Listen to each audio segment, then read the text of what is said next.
of dysfunction is noted in the text. Cain and Abel. They were raised together, Cain being the oldest of the two. They grew up and maturated and brought an offering to Elohim. Cain brought, as a farmer, the fruit of the ground. Abel, as a shepherd, brought the first fruit of his flock. Then God looked at both of them, and he had respect for Abel's offering, meaning that it was acceptable. But he looked at Cain's offering, and he says, not good enough. And then the text declares that he became deeply angered at his brother. And note what the scripture says in Genesis 4, 6, and 7. And I'm sorry, because, we have it up there. Not online. Got you. Okay. So the Lord said to Cain, why are you angry? In the contemporary language, we'd be saying something like this, why are you feeling some kind of way? Y'all don't know nothing about that, do you? And why has your countenance fallen? My mother used to say, boy, why is your lip poked out? Y'all ever heard that?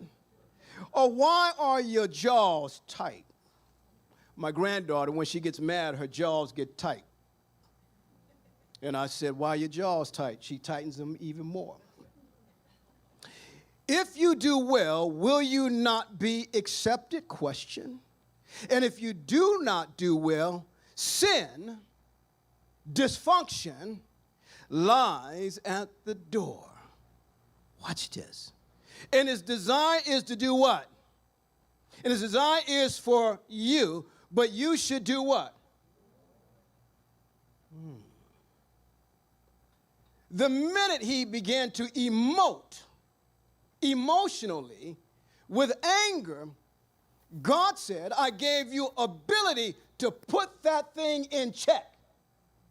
Even though brokenness is now in the land because of Adam and Eve, he says, your will can exterminate this. But you must exercise your will. Let me go out here because I think y'all are sleeping here. Can I talk to the people online? Hey, how y'all doing? Because they sleep in here. What God said, are y'all hear me? Put the coffee down, the tea down. Uncle Amos, put the bacon down. It's church time. Talking to you. He said that dysfunction would show up. Say dysfunction always shows up. He said, but you must exercise your will so that it does not rule over you, meaning that you have a say-so in the matter. There's never, I can't help it. And even God established that point and that principle even before Jesus showed up. That we have a choice. Say, I have a choice in the matter. He said, and its desire is for you, but you should rule over how you're feeling. You, me, us should take control of our anger.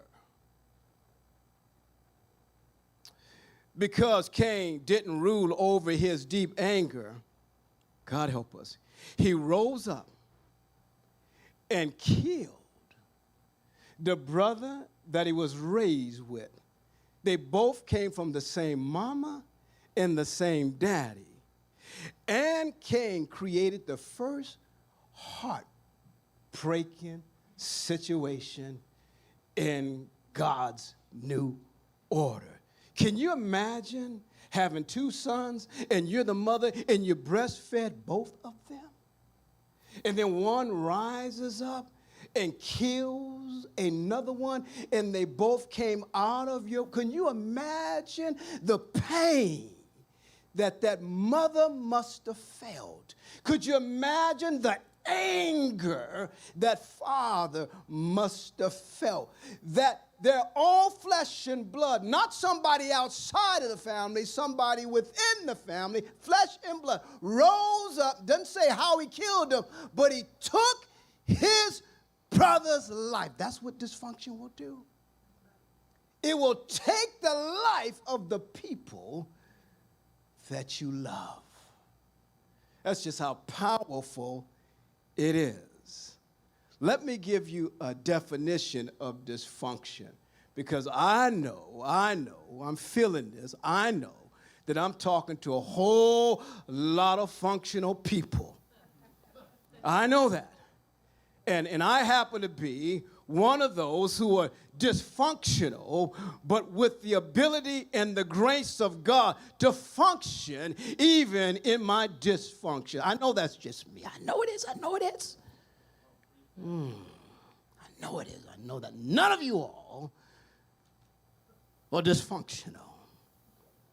They say that dysfunctional person or a family is characterized by conflict. Say conflict. Misbehavior. Say misbehavior.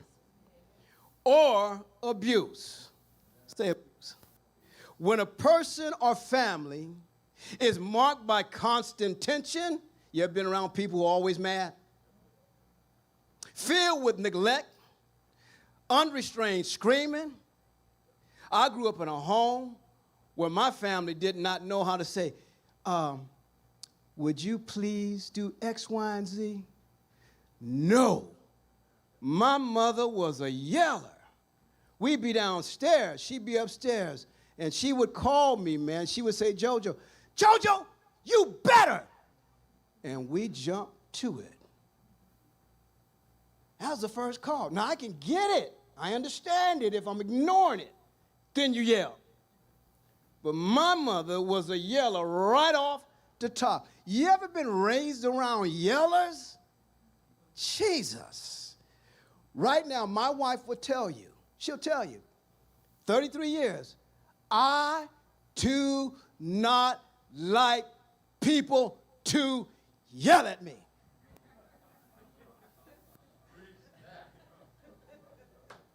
I don't. She'll also tell you that if we get into a debate, I purposely do not raise my voice. Am I telling the truth? Because I was raised around a mother that always yelled, and yelling does something to me. It demeans me. It tells me that I have no value. It tells me I have no regard. So when you yell at me, it reduces me in the moment. I'm there, but I'm not there. Are you hearing me? Yes. And so I could not take, and even my daughter cannot pinpoint a time when I yelled at her, because I would correct her, but I would do it firmly. I would go something like this when she was coming up and she got into that adolescent age. You know, adolescent is the age of, you have lost your mind, right? And so I would look at her and I would go like this, sweetheart, now, you know, Daddy said X, Y, and Z. And she looked at me like this, like she was tolerating me. So rather than yell, I would go like this. Daddy said. I'll put some grit into it. Daddy said. But I would never yell. Why? Because I knew what yelling did. My mama tagged me with the uncomfortability of what yelling does to a person. It demeans you, it dismisses you, it disregards you, it tells you in the moment when you're communicating that your voice nor you matter in the moment. So I can't stand a yeller. Please don't yell at me.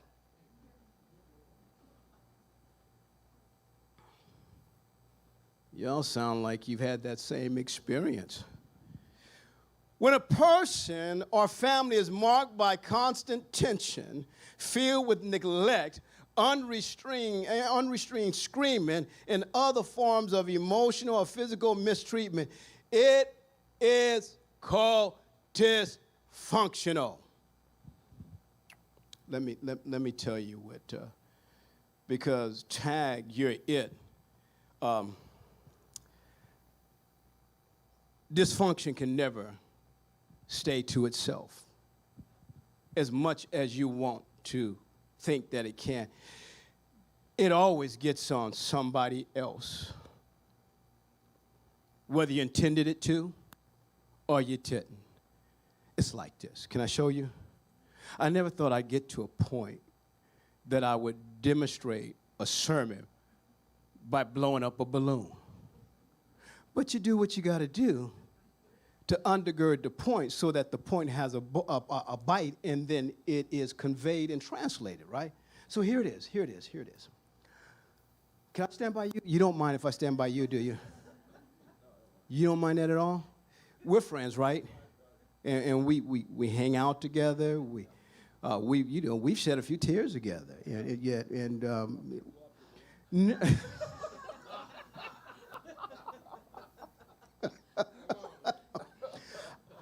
I just need to be by somebody while I'm blowing up my balloon. That's all.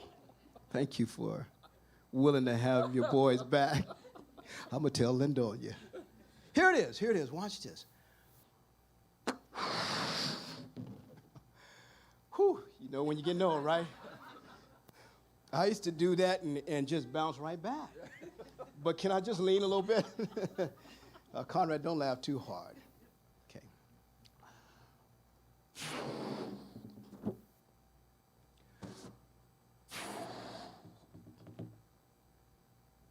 Good enough.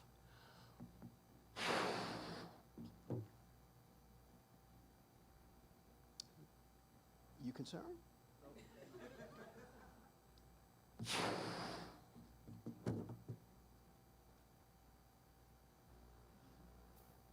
Bye. Can I come by you, Dennis? Get Dennis while I blow the...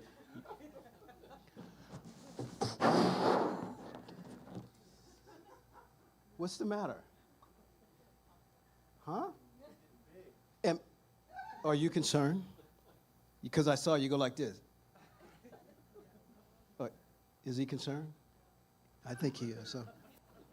Trying to stick his chest up. I got this. You ought to see his face. Now listen. Dysfunction is much like this balloon. It never stays at the same size. It always gains momentum, and it gets bigger. And like this balloon, dysfunction, when it is within close proximity of people, you ought to see his face. All right, go ahead. You're messing up my illustration. Work with me.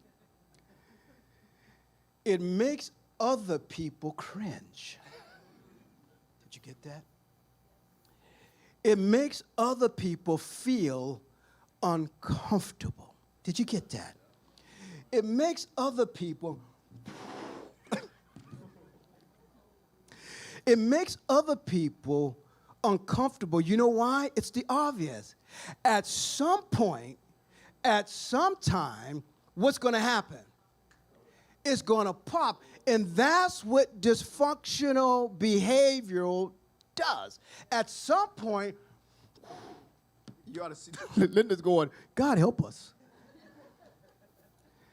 At some point, it's going to pop.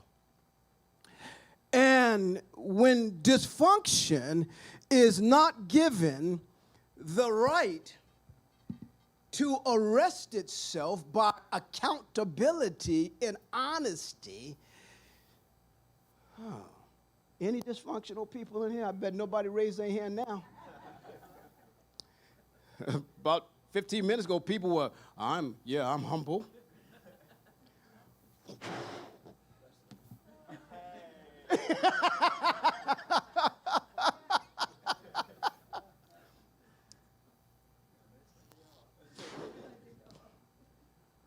How are you feeling? Give me a word or two.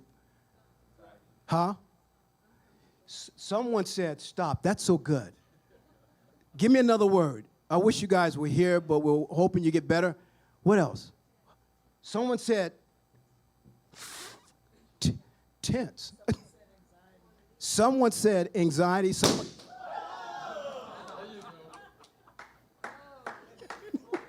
What happened? I jumped.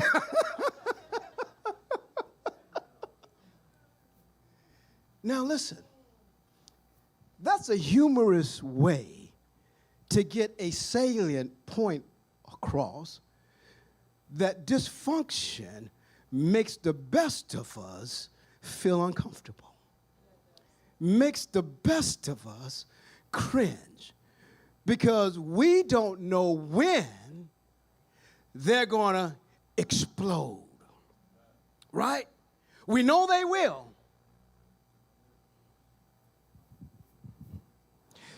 You know, I'm all about being transparent. And I'm going to write a book one day because my mom has gone on to be with Jesus. She got it together after all that dysfunction. But one day in her dysfunction, we don't know what happened. To this day, at our age, our siblings, we talk sometimes. And they'll say, Jojo, do you remember when? And there was one prominent point in our lives. And we don't know why it happened, but it happened. Because dysfunction doesn't have any reason to do what it does.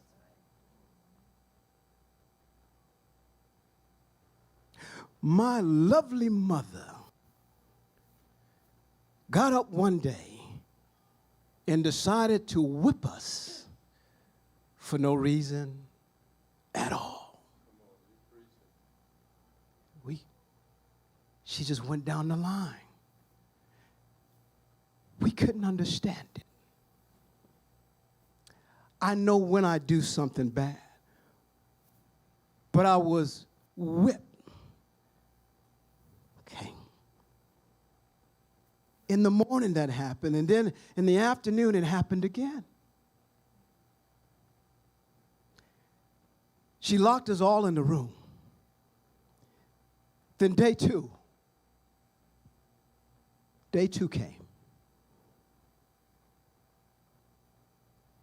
Repeat.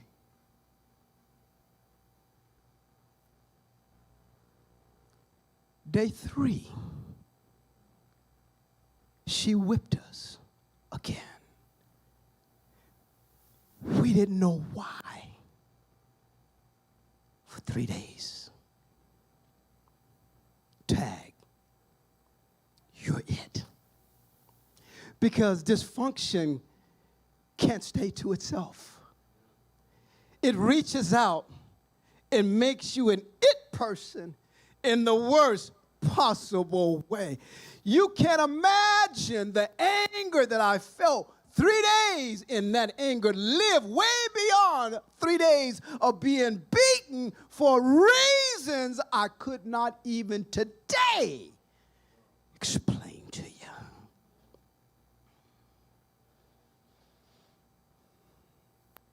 Tag. You're it. There was no safe zone, no refuge, no place to go to.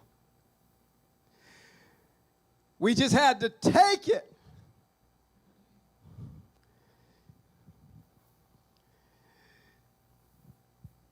See, that's what dysfunctional people do. They make you uncomfortable and they pop off at the unmost reasonable times and make sometimes your life a living hell to the ones that they love. See, I knew Mama loved me. I knew it.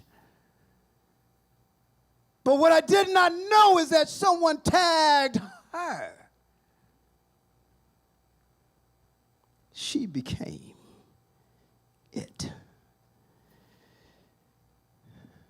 So if you're dysfunctional like me, and we won't finish this, it didn't just start with you. Your behavioral struggles, my behavioral struggles, our behavioral struggles, they didn't start with you. Mm-mm. In fact, the character in the text that we're going to talk about, it didn't start with him. His name is Jacob. He's defined as a deceiver, a trickster, a cheater, a swindler, and a manipulator. But it never started with him.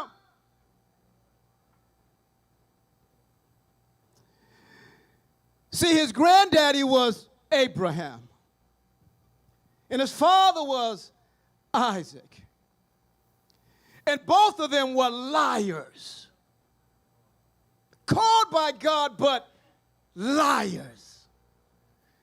Abraham, because his wife Sarah was beautiful, they went into Egypt. And he said to his wife, while he should have been covering her, he was under her skirt hiding. Yeah, he was. Because this is what he said. He says, they're going to know how beautiful you are, and I need you to say that you and I are siblings. I'm your brother, not your lover. So that I can preserve my own life. And then he has Isaac. Isaac becomes of age, and guess what Isaac does when he goes to Gerard? He does the exact same thing. Tag. You're it. Are you there? Yeah. And then guess what happens? Isaac has a son by the name of Jacob and Esau. Now, dysfunction begins to amplify because now the parents, both, are playing favorites. Esau's loved by Isaac because he's a skilled hunter. He was a man's man. He just got out like that. He walked with his chest out, and when he walked, his calves flexed. Y'all don't want to see my calves.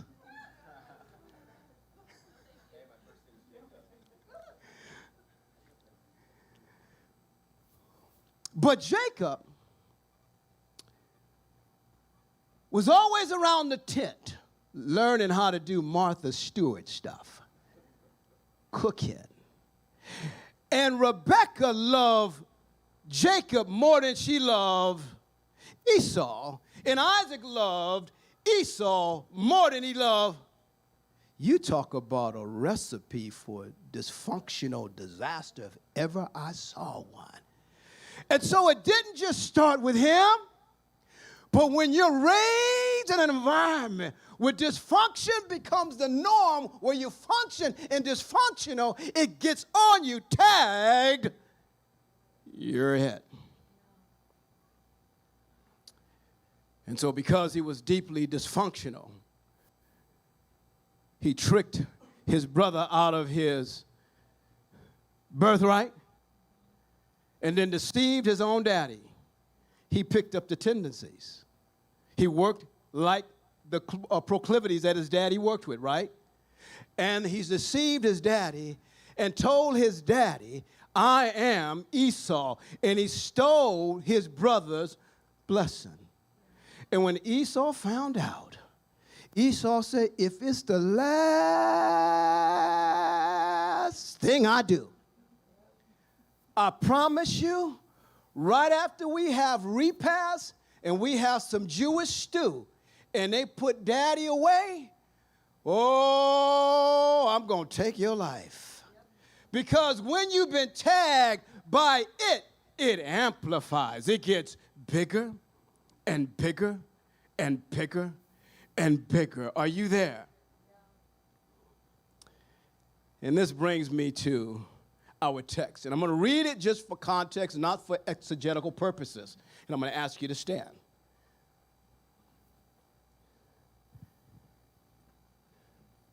If y'all don't stand, I'm going to blow up another balloon. And this is what the text states. This is what it says. Genesis 28, 10 and 19. I want you to read it with me, okay? And don't read fast because I'm a slow learner and reader because I'm dysfunctional. All right, here it is. It says, ready, set, go. Jacob left Beersheba and set out for Haran.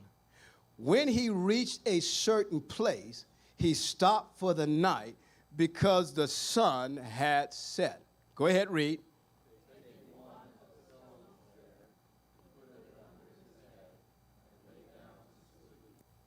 Wow.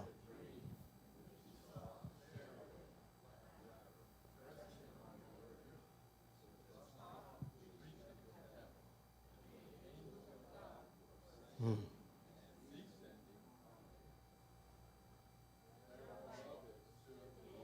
Mm.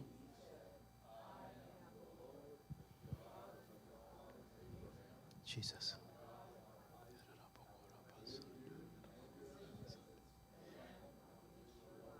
Jesus.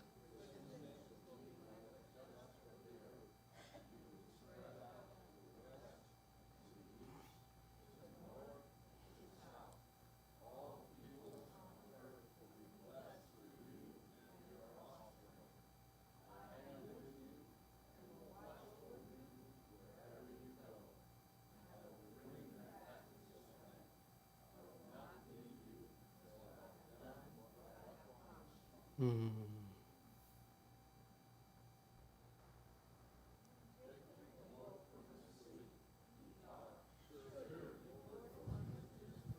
Wow.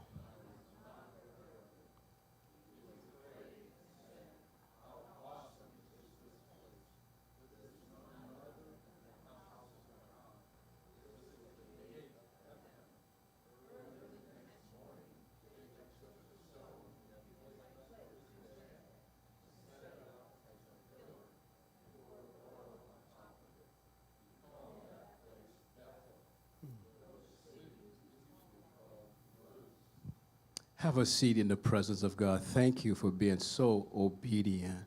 My first point in this sermonic thought is the stone of discomfort. The stone of discomfort.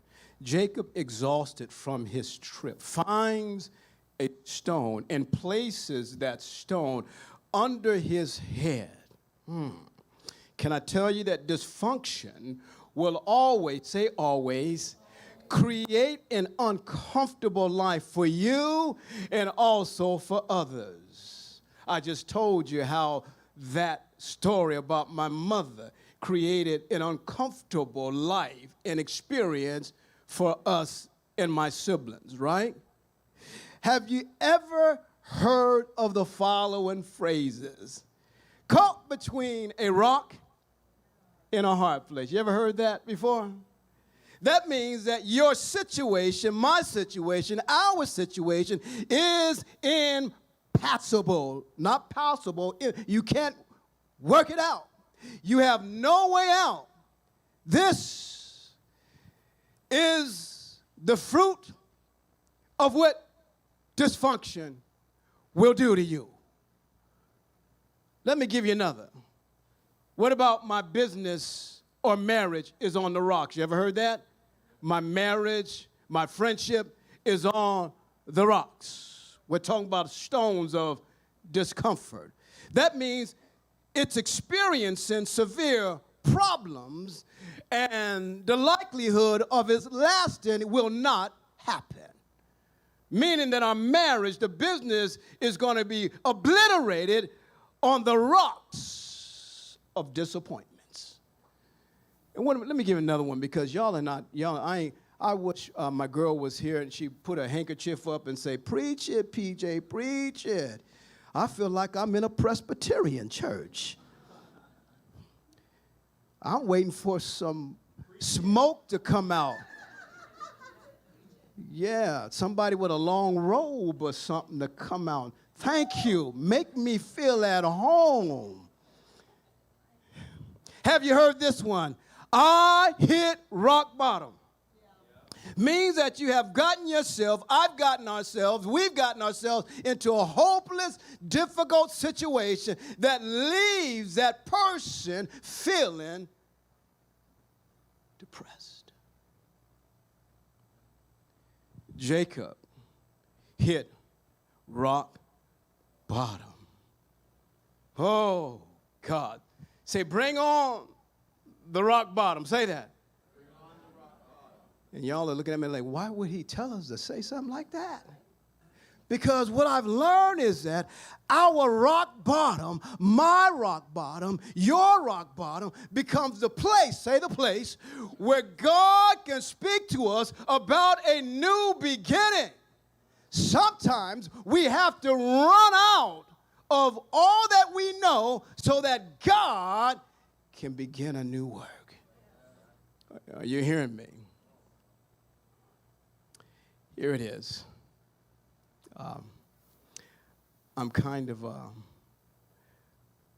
hesitant to tell this story, but I'm going to tell it. I'm feeling God here. I'm feeling God.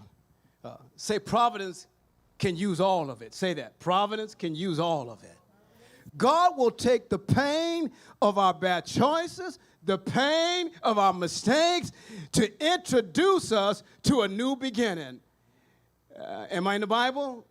Yeah, because it says that all things, come on somebody, work together for good to them that love God and to those who are called according. God will take some horrible things that you're responsible for, but if you lean on him, say lean on him, he'll make it good. Providence can use all of it. And then Hebrews 12:5-6, it says this, and you have forgotten the exhortation which speaks to you as to who? Sons and daughters. My son, my daughter, do not despise the what? Of the Lord, nor be discouraged when you are what? By him, for whom the Lord does what? He does what? And scourges, meaning he spanks every son whom he receives. So when you're caught between a rock in a hard place, it means not only your dysfunction is working, it means that God is working in spite of your dysfunction.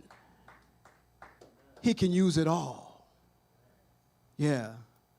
Look what Proverbs 1:23 says. I love this. This is one of my favorite scriptures, Elder. It says, turn at my rebuke. Surely, that means certainly, take it to the bank. I will pour out my spirit on you. I will make my words known to you. But when I begin to correct you, you must apply yourself to the correction and turn, and then I'll do something for you. Are you there?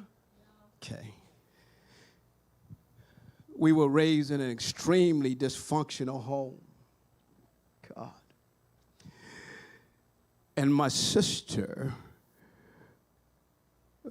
would drink and drink and drink and do drugs and drugs and drugs. And one day, her body fell out under all the abuse.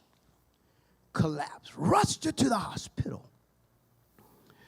And they said, your liver is failing.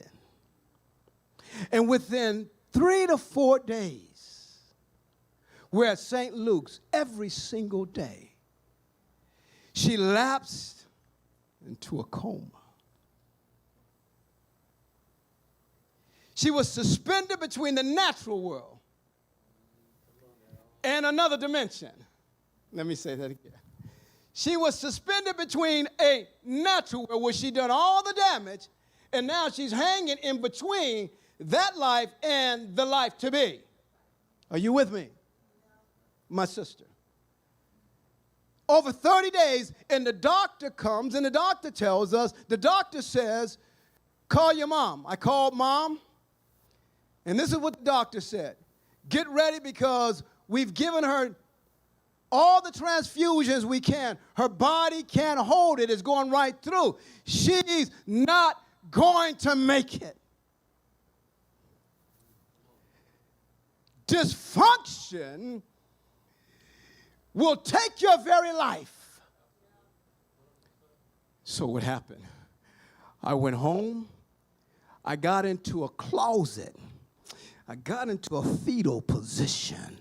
And in spite of the fruit of dysfunction, and I got into the closet, I got into a fetal position and started to function in prayer. Because whenever dysfunction shows up, you must begin to function in another dimension. Watch this. I prayed and I fasted. For 2 days, just water. And I would light a candle in that dark closet and say, oh, God, spare her life. She got 3 kids. Don't let her life be snuffed out by the devil. For 2 days, going in and out of that closet. I'm praying about the fruit of dysfunction, but I'm functioning and trying to apprehend and pull down the power of dysfunction. Are you with me? We came, we gathered, and I can see the doctor's face in my mind's eye right now. And he said this, Micah. He says, it's up to your mother. Well, my mother's decided, pull the plug. The doctor says, we'll give you time to go home and be with your family. We all went home. That clock seemed like it took forever. Tick, tick, tick, tick. Phone ring. And I'm thinking, you didn't hear me, God. Because the phone rang. And the doctor said this. The doctor says, we don't know how. We don't know why. But as soon as we pulled the plug, she woke up.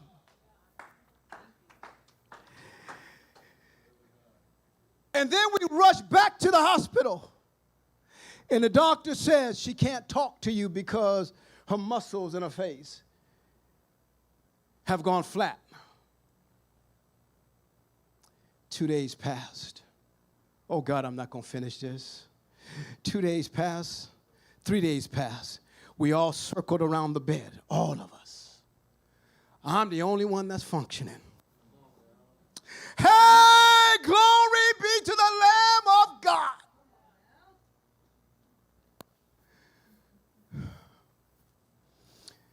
She looked up at me, and this is what she said. She said, Jojo, I saw you. I told you she was suspended between a natural life and another dimension. Didn't I not say that? She said, I saw, by that time, all the unsaved family members, they woke up and like, everybody wants to hear. I said, well, Ronnie, how did you see me? She said this, hey, I feel my Baptist help coming. She said, you were fighting the devil. Hey, glory be to God. I'm sorry. I want to have a Pentecostal moment right now. And I said, how did you know? It was me. She says, I know it was you because your name was mentioned in the fight. Watch this, watch this, watch this. She said, and it was the devil. I said, well, how did you know it was the devil? She had never been to church, never read a Bible, because we were not raised in that environment. How did you know it was the devil? She said, I'd never seen anything so grotesque in my life. You should have seen my family members. If they came in drunk or high, everybody got sober. I mean, not everybody, everybody. Are you hearing me? And then I said, what happened? He took you, and I don't like this part of the dream, but at least I was in the fight. He took you and threw you out of the way. Don't like that, but I'm telling it like she told it. And you ended up in a river of blood. And then when he came to me, he almost got his claws on me. And when he reached for me, I said, Jesus! And I woke up in this hospital. Oh, God.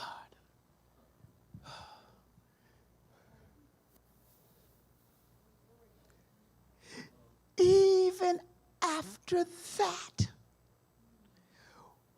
with the brush of death and the warmth of the reality of drifting off into eternity without God, she still, say still, did not turn right away. Why? Because when the enemy tags you, he deepens the dysfunction in a way that you cannot see beyond what you experience. Isn't that amazing? She's here today. She's here today. I talked to her just the other day. She talks a lot, Micah. So when I call her, I got to be ready to talk. She's here. But she didn't turn right away. Sometimes, say sometimes, you can have an encounter with God. Come on, somebody. Can you work with me? Work with me. Work with me. God can show up. God can invade you. God can come and knock on your door, and you know it's God. But the stuff is so deep, you can't turn yet. I know that don't happen to y'all, because I'm talking to functional people. Unlike the dude up here who is dysfunctional. With all of that,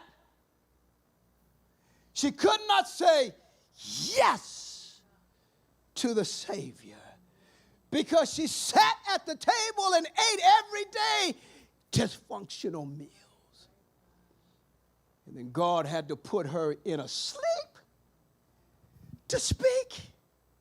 Did you hear me? He had to put her in a sleep to speak. Anytime God puts you to sleep and speaks to you, he's trying to pull out life. He put Adam to sleep, and he pulled out Eve. And God was trying to pull out life for my sister. But the dysfunction was so deep, she could not see functionality. Isn't that amazing? And it happens in churches every Sunday. Just because you go to the altar, we go to the altar and we have an encounter and God touches us, doesn't mean that we all walk away delivered right away. Come on, somebody. Can I get some real people up in here? Doesn't mean that God doesn't love you. It just means that he's still working on you. Are you there? That means God doesn't love you. Just means that he's still working on you. Still trying to wake you up from your dysfunction. My final point that we don't have time for, because I was thinking whether or not I should use my sister's story, and the Holy Ghost told me to use it because it has real bite. It'll speak. We're going to come back next week and talk about my third point. That means how to have real vision. And then the subtopic, don't get mad, because it's not political. Say, don't get mad. Say that, don't get mad. And then say this, don't even react. Don't even say that, don't even react. And if you do, say if you do, I'm going to show you some dysfunction. The subtitle is going to be Stay Woke. Because when God encounters us, it's up to us to stay woke. And we're going to talk about how the enemy wants to keep us asleep with dysfunction. But it's up to us, and we're going to talk about those principles, elders, how to stay woke so that we apprehend not only purpose, but destiny. Rest on your feet. Whew, I got much more to preach to you. I am content heavy in my sermons, and I apologize. But that's just how I do it.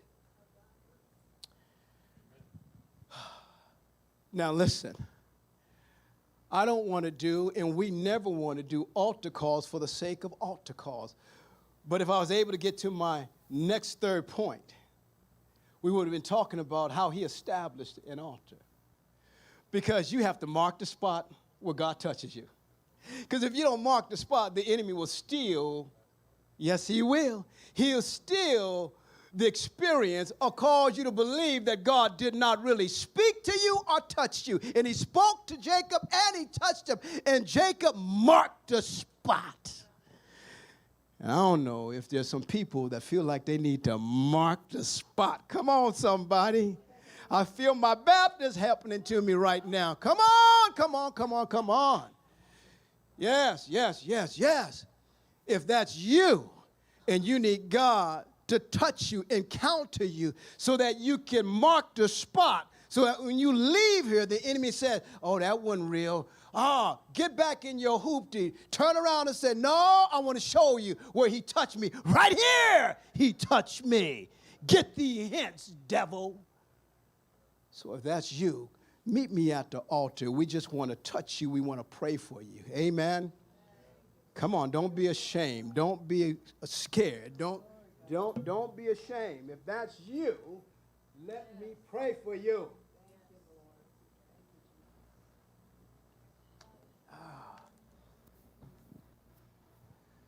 Pastor, come with ginger.